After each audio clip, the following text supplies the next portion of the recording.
Sir నమస్తే sir. Hi అమ్మా. ఒక డైట్ చేస్తే నేను ఒక 50 కేజీలు తగ్గాను అనుకోండి. 50 కేజీలు తగ్గాక డైట్ అనేది చేంజ్ అవుతా? మంచి పాయింట్ అడిగో. ఇప్పుడు ప్రపంచంలో డాక్టర్లకో లేదా ఇతర వాళ్ళకో డైటీషియన్లకో వాళ్ళకో వీళ్ళకో ఎందుకు తగ్గదు, నాకెందుకు తగ్గుతుంది? నేను ఏదైతే మూలకారం లాభయ్యారో మూలకారణాన్ని సరిచేస్తా. ఇప్పుడు నేను డైట్లో రిఫండ్ ఆయిల్ లేదు కదా, కొబ్బరి నుండి నేచర్లు ఇస్తాను కదా, డైట్ తర్వాత కూడా రిఫండ్ ఆయిల్ రాదు. అర్థమైందా? డైట్ తర్వాత కూడా రిఫండ్ ఆయిల్ రాదు. ఏమొస్తుంది? నువ్వు వెళ్ళి వేరుశనగ గింజలు కొనుక్కుని గానగ దగ్గరికి వెళ్ళి గింజలు పట్టించుకో. నా డైట్లోకి వేరుశనగ ఆయిల్ లేదు కానీ పోస్ట్ డేట్కి వచ్చి పట్టించుకో. నువ్వులు కొనుక్కుని ఎండబెట్టుకుని గానగ దగ్గర క్యాన్లో ఆడి దగ్గర తీసుకెళ్ళు, ఆయిల్కి ఒక క్యాన్ తీసుకెళ్ళి 2 వేసిస్తాడు. ఆడికి 20 రూపాయలు 30 రూపాయలు కిలోకి ఇవ్వు. నువ్వు ఆయిల్ తెచ్చుకో. నువ్వు ఇంట్లో పాలు తెప్పించుకుని చక్కగా వెన్న చేసి నెయ్యి చేసి నీ పిల్లలకి పెట్టు. కొబ్బరి నువ్వు వాడించుకుని చేయి. వీటితో చేసుకో, సంస్కరించా. ఇన్నాళ్ళు నువ్వు ఆ పెంట ఉప్పు తిన్నావు, కెమికల్ ఉప్పు. ఇక కూడా నా డైట్లో కాదు, తర్వాత కూడా వేసుకో. 1000 సంవత్సరాలు మనం తిన్నా నేచురల్ ఉప్పు వేసుకో. సముద్రం ఇచ్చిన ఉప్పు ఉంది, rich source of iodine, rich source of natural iodine నుండే సముద్ర ఉప్పు ఉంది, వేసుకో. అలానే కారం తినమాక జీవితంలో. ఒకవేళ ఎందుకని 37 లేయర్లు పురుగు మందులు కొంటున్నారు కాబట్టి డైట్లోనే కాదు, డైట్ తర్వాత కూడా వాడమాక, నీ పిల్లలకి హాని జరుగుతుంది. 37 లేయర్లు పచ్చిమిరకాయ చిన్న పింద నుంచి పండుమిరకాయలు 10 లేయర్లు కొడతారు. ఆ తర్వాత ఒకప్పుడు ఉండే ఎండటం అనే ప్రాసెస్ కూడా లేకుండా ఇప్పుడు వీటిని తీసుకెళ్లి గోడౌన్లో పడేసి మగ్గబెట్టి దాన్ని హోల్సేల్ మార్కెట్లో తీసుకెళ్లి మీ ఆయన వెళ్ళి హోల్సేల్ మార్కెట్లో కొనుక్కొచ్చి కారం మిల్లు కారం ఆడి తెచ్చి పెడితే 37 లేయర్లు కొట్టి కాలకొట్ట విషయం మీ కారంలో అలాగే ఉండి మీ పిల్లలందరికీ సర్వరోగాలు వస్తున్నాయి. ఆ కారాన్ని నువ్వెలా వాడతావు? కారం తీసి పెప్పర్ వాడుకో. పెప్పర్లో పురుగు మందులు కొట్టరు. తోక మిరియాలు వెరిఫై చేసుకున్నట్టు వాడుకో. నీ పిల్లల ఆరోగ్యం, నీ కుటుంబం, నీ భర్తను కాపాడాలని కాపాడుకో. అట్లా నీళ్లు తాగించు. ఇంతకుముందు లీటర్ తాగేవాళ్ళు సమస్త రోగాలకు గురయ్యేవాళ్ళు. కాళ్ళు నొప్పులు కారణం ఏంటి? బోన్స్కి 26% వాటర్ కావాలి. కీళ్ళ నొప్పులు, మజిల్ నొప్పి కారణం ఏంటి? 78% బోన్కి మజిల్కి వాటర్ కావాలి. ఇవట్లా సస్తున్నారు. మన సొంట్లో లిక్విడ్స్ ప్రాసెస్ డైజెస్టివ్ ఎంజైమ్స్ 8 నుంచి 10 లీటర్ల ప్రాసెస్ జరుగుతుంది. ఇక్కడ నుంచి లాలాజలమైన డైజెస్టివ్ ఎంజైమ్ 1.5 లీటర్ వస్తుంది. లివర్ ఇచ్చే బయలు జ్యూస్ 500 ml అది కాన్సన్ట్రేట్ చేసి మన గాల్ బ్లాడర్ ఇస్తుంది. ఆ తర్వాత ప్యాంక్రియాట్ ఎంత ఉంటుంది, పిల్ల కొంక ఎంత ఉంటుంది, అది 1.5 లీటర్ ఇస్తుంది డైజెస్టివ్ ఎంజైమ్స్ని. అలానే స్టమక్ యాసిడ్స్ చేయగలిగితే 2.5 లీటర్లు ఇదంతా వచ్చి ఇంత లిక్విడ్ ప్రాసెస్ చేస్తే నువ్వు ఇచ్చేది ఎంత? ఆ తొక్కలో నువ్వు దాగే 7 గ్లాసులు, 6 గ్లాసులు, 7 గ్లాసులు. ఈ ప్రపంచంలో ఈ డైట్ ఇన్ని విజయాలు సాధించడానికి ఇంత ధర కారణం ఏంటంటే నేను ఒక్కడనే 4 నుంచి 5 లీటర్ల నీళ్ళు ఇస్తాను. నా దాంట్లో ప్రోటోకాల్ 5 లీటర్ల నీళ్ళు, 4 లీటర్ల నీళ్ళు నార్మల్ వాళ్ళు తాగండి. 5 లీటర్ల నీళ్ళు ఎలా సిస్టమేటిక్గా ఆయన ఎవరో చెప్పినట్టు పొద్దున్న లేవగానే 2 లీటర్ల నీళ్ళు తాగు, రోజంతా కలిపి లీటర్ తాగు. ఇది కాస్తే సిద్ధాంతం సచ్చూరుకుంటారు. ఎవడైనా సరే గుర్తుపెట్టుకోండి, మీ ద్వారా చెబుతున్నా. 1/2 లీటర్ మించి నీళ్లు తాగారా సచ్చరే. మీరు సచ్చరే. డైజెస్టివ్ ఎంజైమ్స్ మొత్తం సర్వనాశనం అవుతాయి. ఎలక్ట్రోలైట్స్ మొత్తం ఊడ్చుకుపోతాయి. Not more than 300 ml at a time. Only ఉదయం మాత్రమే మీకు 1/2 లీటర్ అలౌడ్. ఎందుకంటే రాత్రి గ్యాప్ ఉంది కాబట్టి ఉదయం అలౌడ్. మిగిలిన టైం అంతా not more than 300 ml at a time. గంటకోసారి ఖచ్చితంగా తాగండి. ముఖ్యంగా ఆడవాళ్ళు కూడా ఇదంతా తాగండి, పద్ధతిగా తాగండి. అట్లనే ప్రతిదీ చెప్తా నేను మార్పులు. అదిగో కార్బైడ్ పళ్ళు ఉన్నాయి, నేచురల్ పళ్ళు కొనుక్కుంటలేదా, లేదా డ్రై ఫ్రూట్స్ కొనుక్కో. ఇలా చేసుకో. పాలు మానేసేయి. జావల లాంటివి చూసుకో. ధాన్యాల నుంచో బోనాల నుంచో జావలు ఉన్నాయి. బాదం లాంటివి నానబెట్టి పెట్టు, వాల్నట్ లాంటివి పెట్టు. అలానే పంచదార తీసేసి బెల్లం పెట్టు. సంస్కరణ. పంచదార తీసి పిల్లలు అడుగుతున్నారు బెల్లంతో. మన చిన్నప్పుడు ఏం చేసేవాళ్ళు? పచ్చి వేరుశనగ పప్పులు పెట్టేవాళ్ళు. గుండెకి ఎంత రక్షణ తెలుసా? వేరుశనగ పప్పులు తింటే గుండెకి 37% అధిక రక్షణ. మెటా అనాలిసిస్లో బొచ్చుడు 100 ఉన్నాయి. వేరుశనగ పప్పులు, పచ్చి వేరుశనగ పప్పులు తింటే గుండెకి అద్భుతమైన రక్షణ. పచ్చి వెల్లుల్లి ఇక్కడ పెట్టి కొరితే అందులో గామా ఎస్ఎస్ అల్లిసిన్ అద్భుతమైన ఫైటోకెమికల్స్ గుండెకి కరిగించి అవతల పారేస్తుంది. ఎంకమాల ఎంత ఫ్లేక్స్ అయినా ఎటువంటి చెడు పదార్థాలను కరిగించగలిగే సామర్థ్యం దానికి ఉంది. వెల్లుల్లి రక్షణ ఉంది. మన ఒంటిలో ఉండే ప్రతి దినుసు ఒరిజినల్గా మనం తీసుకునే ప్రతిదీ ఒక ఔషధం. ఇప్పుడు నిజానికి ఏ ఏరియా కూడా ఆ ఏరియాలో పండిన పంటలు తింటాడు. అమెరికాలో ఆడికి యాపిల్ పండుద్ది, ఎందుకని ఆడు సెల్లో ఉంటాడు.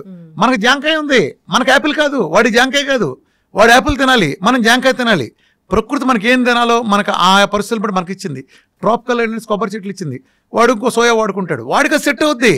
వాడికి సెట్ అయింది, మనకు సెట్ అవ్వదు. అర్థమైందా? మనం జమ్మూ కాశ్మీర్ వాడు రగ్గేసుకున్నాడు కదా, రగ్గప్పు పడుకున్నాడు కదా అని మనం బెదవాళ్ళ ఎండలో ఉండేవాడు రగ్గ పడుకుని సచ్చూరుకుంటాడు. లేదా ఆడు సొక్కది తాడు చేస్తాడు. ఎక్కడ వేసాలు అక్కడ వేయాలి. మనం రోమ్లోకి వెళ్తే రోమంలాగా ఉండాలి. అర్థమైందా? ఇలా చేయిపోబట్టి లోపం వస్తుంది. వీళ్ళు ఏం చేస్తారు? ఆ తెల్లతోలుడు ఏం చేస్తే మాకు అదే. ఎంత కామెడీలు ఉంటాయి చెప్పనమ్మా. ఉదాహరణకి డి విటమిన్ ఉంటుంది అనుకో. చాలా కామెడీలు మన వైద్య రంగంలో కానీ ముఖ్యంగా న్యూట్రిషన్ అనే న్యూట్రిషనల్కి నేర్పే పనికిమాల చెత్త ఏంటో చెప్పిన. ఈ న్యూట్రిషనల్ సమాజాన్ని ఎలా నాశనం చేస్తున్నారు. కోడిగుడ్డు వీళ్ళకేంటి బట్టి పట్టుకున్న పదార్థాలు ఉంటాయి, వీళ్ళకి నేర్పుతారు. కోడిగుడ్డు తినండి, కోడిగుడ్లో 6 గ్రాముల ప్రోటీన్ ఉండును అంటారు. ఒరే కోడిగుడ్లో ప్రోటీన్ ఉందరా, బాగానే ఉంది. ఏ కోడిగుడ్లోరా? ఎన్నేళ్ల క్రితం పెట్టిన కోడిగుడ్డు అది? 50 ఏళ్ళు అయిందా, 60 ఏళ్ళు అయిందా? అమెరికాలో పెట్టిన గుడ్డ, ఆఫ్రికాలో పెట్టిన గుడ్డ, ఇండియాలో కోడి పెట్టిన గుడ్డ, ఎక్కడ పెట్టిన గుడ్డు? అప్పుడు 60 ఏళ్ల క్రితం చూసిన ఆ కోడి నాటుగా పెంచారా, లేకపోతే వీధిలో తిరిగి అడవిలో తిరిగిందా, గింజలేసి పెంచారా, లేదా పురుగులేసి పెంచారా? ఏ వాతావరణంలో పెరిగింది? కోడి ఎట్లా పెట్టింది? అట్లానే చాలా ఉంటాయి కదా దాంట్లో. ఇప్పుడు ఆ గుడ్డులో ఎంత ప్రోటీన్ ఉందన్నావు, ఆ గుడ్డును ఉడకబెడితే కూడా అదే ప్రోటీన్ ఉందా? ఇప్పుడు ఆ గుడ్డును ఆమ్లెట్ వేస్తే అదే ప్రోటీన్ ఉందా? ఆ గుడ్డును ఉల్లిపాయతో కలిపి ఆమ్లెట్ వేస్తే స్టిల్ అదే ప్రోటీన్ ఉందా? ఆ గుడ్డుని పులుసులో పెడితే చింతపండుతో కలిపితే అదే ప్రోటీన్ ఉందా? దానిలో టమాటాలు వంకాయలు వేసి ఒక ఫ్రై కూర చేస్తే దాంట్లో కూడా అదే ప్రోటీన్ ఉంటుందా?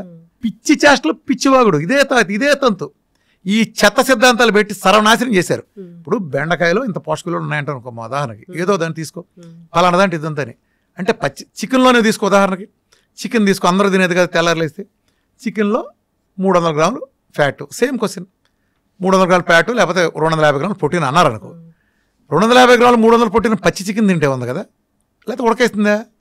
ఎలా ఉడకేసింది? సిమ్లో పెట్టి ఉడకేసిందా, హైలో పెట్టి ఉడకేసిందా, లేదా బొగ్గుల మీద కాల్చిందా, దాంట్లో పులుసు చేసిందా, రోస్ట్ చేసిందా, తండూరి చేసిందా, చిన్న స్మోక్ మీద 24 గంటలు కాసిందా? దేంట్లో ఉంది? ఫ్రిడ్జ్లోంచి తీసి దాంట్లోనే మైక్రోవేవ్లో పెట్టిన దాంట్లో ఉందా, లేదా మ్యారినేట్ చేసి పెట్టిన దాంట్లో ఉందా? ఇంకో కాంబినేషన్ కలిపితే, దాంతోపాటు ఇంకో 4 కాంబినేషన్ కలిపితే దాంతో ప్రాపర్టీలు మారలేదా? చల్లారిపోయినది తింటే ఎలా ఉంది, వేడిగుంటే ఎలా ఉంది? ఎక్కడుంది ఆ ప్రోటీను? తొక్కల లాజిక్లు మీరును. ఈ ఎల్సిహెచ్ఎఫ్ డైట్లు అంతా అనే ఒక చెత్త సిద్ధాంతం. అంటే అది ఒరిజినల్ ఇంటెన్షన్ మంచిదే. అది ఎలాంటిదంటే, పెద్ద ఏనుగు ఉందనుకో, దానికి ఒక కందిపప్పు గంజిచ్చి వాళ్ళకి ఇదే ఆహార పండగ చేసుకోండి అని చెప్పడం ఎంత ఇదో. ఈ ఎల్సిహెచ్ఎఫ్ డైట్లు పేరు వచ్చిన వీళ్ళు ఉంటారు, వీళ్ళు మార్చరు. ఈ ఫుడ్లో ఫ్యాక్ట్లో లెక్కేస్తారు. నా డైట్ చూసారు ఎందుకు సక్సెస్ అయిందో. ఈ ప్రపంచం ఉండే క్యూటో డైట్స్ మొత్తానికి వీఆర్కే డైట్ తేడా ఏంటి తెలుసా? చాలా మంది సన్నాసులు తెలియదు క్యూటో డైట్ ఏదో అంటుంటాడు. క్యూటో డైట్ ఎవడరా క్యూటో డైట్ అంది? ఏ క్యూటో డైట్ తీసుకొచ్చి దాంట్లో చెప్పండి రా, ఎవడు తాగిచ్చాడు 100 గ్రాముల ఫ్యాట్ ఎవడ తాగిచ్చాడు రా చెప్పండి రా. ఒకటి పేరు చెప్పండి రా, అసలు ఫ్యాట్ తాగిచ్చినాడు. కొబ్బరి నూనె డెఫినేషన్ చెప్పండి రా. ప్రపంచం అంతా ఒరిజినల్ నమ్మితే వీరమాచంద్ర రామకృష్ణ అనేవాడు ఒరిజినల్ కోకోనట్ అని పెంట కొప్పది, దాని డ్రైనేజ్ పెంటనేమని చెబుతాడు దానికంటే. Original non sense. ప్రపంచం మొత్తం చేసే పరిశోధన అదే. కోకోనట్ ఆయిల్ ఒరిజినల్ వేరు. నేను వాడే కోకోనట్ ఆయిల్ వేరు, నేను వాడే నెయ్యి ప్రపంచంలో ఎవరు వాడరు. వాడేం చేస్తాడు సన్నాసి? నెయ్యి అంటే ఏంటి? పాలను సన్నగా కాస్తే పాల మీద మేగడ వస్తుంది, పాల మీద మేగడిని కొంచెం పెరిగేసి తోడేస్తే పెరుగు మీద మేగడ అవుతుంది, పెరుగు మీద మేగడిని మజ్జిగలో వేసి చిలికితే వెన్నపూస వస్తుంది, వెన్నపూసను కనుక కాస్తే కమ్మటి వాసన 25 ఏళ్ళకి అర్థమయ్యేటట్టు వాసన వచ్చే ఒక కమ్మటిది వస్తుంది. ఇదిగో మా లక్ష్మక్కళ్ళింటో నెయ్యి కాస్తున్నారు, ప్రపంచం అంతా తెలుస్తుంది. అది వాసన అడుగును పూసలుగా ఉంటుంది. ఈ దౌర్భాగ్యులు పచ్చిపాలలో మెషినెట్ ఒక లిక్విడ్ తీసి దానికి నెయ్యి అంటే ఫర్మెంటేషన్ ఎక్కడ ఉందో దానికి అసలు. నీ ఇష్టం వచ్చిన పేర్లు పెడితే తొక్కలోది ఫ్యాట్లు పచ్చిపాల నుంచి మెషిన్ పెట్టి తీయటం ఏంటి అసలు? చెట్టు మేంచి కొబ్బరికాయ రాలిని ముదిరిపోయి రాలి కింద పడిన తర్వాత అలాగే తీసుకెళ్లి పీస్తో సహా దాన్ని అటక మీద ఉంచండి, నీడలో అటక మీద ఉంచండి. 10 నెలల నుంచి సంవత్సరం తర్వాత అందులో ఉండే సహజంగా ఉండే పాలు కాస్త నీళ్లు ఆవిరైపోయి ఫెర్మెంటేషన్ ప్రక్రియ జరిగి ఆ ఫెర్మెంటేషన్ ప్రాసెస్లో ఇది ఆయిల్ కింద మారుతుంది. ఎలా? ఒక పుల్లగా ఒక రసం ఒక మామిడి పెంద రసం చెట్టుది, మామిడి పెంద చిన్న రసాలు ఎంత పుల్లగా ఉంటుంది తింటే, పచ్చిగా ఉంటే. అదే ముగ్గిన తర్వాత అమృతం కంటే తీపిపోతుంది. అదేంటి ఇదే కాయ అలా ఎలా అయింది? ఒక గొంగళ పురుగు సీతాకొక చిలక అవుతుంది కదా. ఒక గొంగళ పురుగు ఎంత అసహ్యంగా ఉంటుంది, చూడటానికి జలదరిస్తుంది. అదే సీతాకొక చిలక ఎంత అందంగా ఉంటుంది. రెండు ఎక్స్ట్రీమ్. సేమ్ అలానే ఒక ప్రాపర్టీస్, ఎలాంటి ప్రాపర్టీస్? నా కొబ్బరి పాలు ఎక్కడ 10 నెలలు అటక మీద ఉంటే సహజంగా జరిగే ప్రాసెస్లో ఆ ప్రాసెస్ జరిగేది ఎక్కడ? అందులో 10% కాయలు మీరు అప్పుడు కానీ కొట్టు చూస్తే 10% కాయలు బూజు ఉంటుంది. అవి తీసి పక్కనట్టండి, మిగిలిన కాయలు ఎండబెట్టండి, చెక్కగాన దగ్గర తీసుకెళ్ళండి, చెక్కగానలు ఫ్రిక్షన్ లేకుండా పిండండి. తక్కువ వేడితో వచ్చే ఆయిల్లో పోషకాలు ఉంటాయి. అమృతం, ఔషధం. ఈ ప్రపంచంలో అలా అసలు కోకోనట్ ఆయిల్ ఇచ్చేదే నేను ఒక్కడనే. అన్ని కీటో డైట్లో తెలుసుకోండి, తేడా తెలుసుకోండి. మిగిలిన అందరికి డైట్ వీఆర్కే ఎందుకు భిన్నమైందో ఇది అర్థం చేసుకోండి. ఎవడో అసలు ఆయిలే వాడ్డు. ఆహారంతోనే పరిష్కారం సమస్య. గుమ్మానికి పసుపెందుకు రాశారు? యాంటీబయాటిక్. ఈరోజు కుర్కుమిన్ ప్రపంచంలో ది బెస్ట్ యాంటీబయాటిక్. అది రాస్తే సూక్ష్మక్రిములు లోపల రావని రాశారు. ఇప్పుడు ఆడవాళ్ళు ఉన్నారు, ఆడవాళ్ళు వంటింట్లోకి వెళ్తారు కాబట్టి సూక్ష్మక్రిములు వంటగదిలోకి వెళ్ళకూడదని పెద్దవాళ్ళ విధానం పెట్టారు. పెద్దవాళ్ళు పెట్టిన ప్రతి విధానంలో ఒక ఉంటుంది. ఇప్పుడు గుళ్ళోకి వెళ్తే పచ్చకర్పూరం వెలిగిస్తారు. దేనికి? అందులో మోనోటెర్పనాల్ అనే ఫైటోకెమికల్ ఉంటుంది. మెదడుకి కామ్నెస్, ప్రశాంతతనిస్తుంది, అందుకు వెలిగిస్తారు. అక్కడ ప్రధానంగా లాజిక్ ఉంటుంది. ఒక్కో దేవుడికి ఒక ప్రసాదం ఎందుకు పెట్టారు? అందరి దేవుడికి ఒకే ప్రసాదం పెట్టచ్చుగా.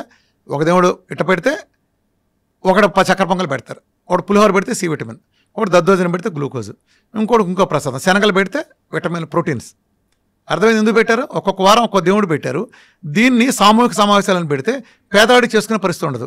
అందుకని డబ్బున్న ఊళ్ళో రైతు వెళ్ళి ఇవాళ శ్రీరాములు కళ్యాణం చేస్తున్నాం, లేకపోతే దసరా ఉత్సవాలు జరుగుతాయి, నాటకం వేస్తున్నాం అంటే అక్కడికి వచ్చిన వాళ్ళందరికీ దేవుడు పూజ చేసి ఈ శనగలను పెడతారు. ఒకరోజు నవరాత్రుల్లో ఒక రోజు శనగలు పెడతారు, ఒక రోజు ఇంకోటి పెడతారు. దీని మూలన ఆ పేదవాడికి ఆ విటమిన్ లోపాలు ఏమైనా ఉంటే ఆడెన్నున్నా అవి కూడా సరవుతాయి. ఆ రోజు లేదు కాబట్టి ఒక వ్యవస్థను బ్యాలెన్స్ చేసే వ్యవస్థలు. అలానే ఇస్లాం కమ్యూనిటీలో ఒకప్పుడు అందరూ కలిపి వండిందంతా తెచ్చుకుని ఒకసారి తినాలని వ్యవస్థ ఉంది. ఈ వ్యవస్థలను పెట్టి పిచ్చోళ్ళే పెట్టలా, పాత చెత్త కాదు, మీరే మోడర్న్ తొక్కలో దిగేం రాలా. ఇంతవరకు మన జలుబుకు మందు కనిపెట్టలా, మన స్కూల్ ముయ్యండి, దగ్గుకు మందు కనిపెట్టలా, డయాబెటీస్ వస్తే గుడ్లు తేలేస్తాం, బీపీ వస్తే ఏం చేయాలో తెలియదు, బోర్డు గ్యాస్ తగ్గించడం ఉందా ఎక్కడన్నా? తగ్గించడం అంటే ఏంటి? ఇప్పుడు వేసుకున్నా పోయింది, మళ్ళీ తర్వాత ఎందుకు వస్తుంది? అసలు నీకు డయాబెటీస్ చేసుకుని నువ్వు ఆటంకి నువ్వు చేసిన పాపం ఏంటి? భయంకరం నేరం చేసావు. ఏదో గుర్తుపట్టి 2 పార్టీలు కొంచెం ఎక్కువ తిన్నావు, కొద్దిగా షుగర్ కనిపించింది. దీనికోసం వాడి జీవితాంతం కప్పం కట్టాలా? ఎందుకు కట్టాలి? చిన్న పొరపాటు నువ్వు ట్రాఫిక్లో చిన్న ఉల్లంఘించావు, నీకు 20 సంవత్సరాలు జైలు శిక్ష ఓకే? నీకు చెప్పు, నీకు ఫైన్ వేయాలా? ఒక 20 సంవత్సరాలు జైలు శిక్ష చేయాలా? ఏం చేయాలి? నిన్ను ట్రాఫిక్లో రాంగ్ సైడ్ వెళ్ళావు, ఏం చేయాలి? 20 సంవత్సరాలు జైలు శిక్ష చేద్దామా? వీళ్ళు అదే వేస్తున్నారుగా. ఏంటి అసలు సిగ్గుపడరా? ఒక జబ్బు వస్తే తగ్గడం కాబట్టి ఏం మీనింగు? నువ్వేం కోరుకుని వచ్చావు ఒక డాక్టర్ దగ్గరికి? మిగతా వాడు ఏ రకంగా అన్ని తింటున్నా బాగున్నాడో అలా ఉండే వ్యవస్థకి. అట్లా నువ్వు విచ్చలుడిగా తినే లైసెన్స్ కాదు నీకు. 150 కిలోమీటర్ స్పీడ్లో ఒళ్ళు బలిసి నువ్వు డ్రైవింగ్ చేసినప్పుడు బైక్ని మలుపు తిప్పినప్పుడు నువ్వు పడ్డావు, కాలు ఇరిగింది. ఇవాళ నువ్వు మళ్ళీ బయటకు వచ్చావు, మళ్ళీ సిగ్గు లేకుండా నేను 150 వెళ్తాను, మళ్ళీ పడతావు. నువ్వు 70లో వెళ్ళు, నేను బండి మీద వెళ్ళొద్దంట్లా, 70లో వెళ్ళు. అది వచ్చినప్పుడు కొంచెం కాలు దించుకుని ఇలా తిప్పుకుని మళ్ళీ వెళ్ళు. నువ్వు ప్రయాణం చేస్తాను కానీ ఉంటావు, అర్థమైందా? అలా లేకపోతే ఏం చేస్తావు? నేను ఆ సంస్కారం చెబుతున్నా. సంస్కారం చెప్పడం తగ్గిస్తారు, తర్వాత నిలబడుతుంటే మీకట్టు నిలబడద్దురా? నిలబట్టం ఏంటి? అది ఆచరించేవాడిని బట్టి ఉంటుంది. చక్కటి ఇన్ఫర్మేషన్ అండి, ధన్యవాదాలు.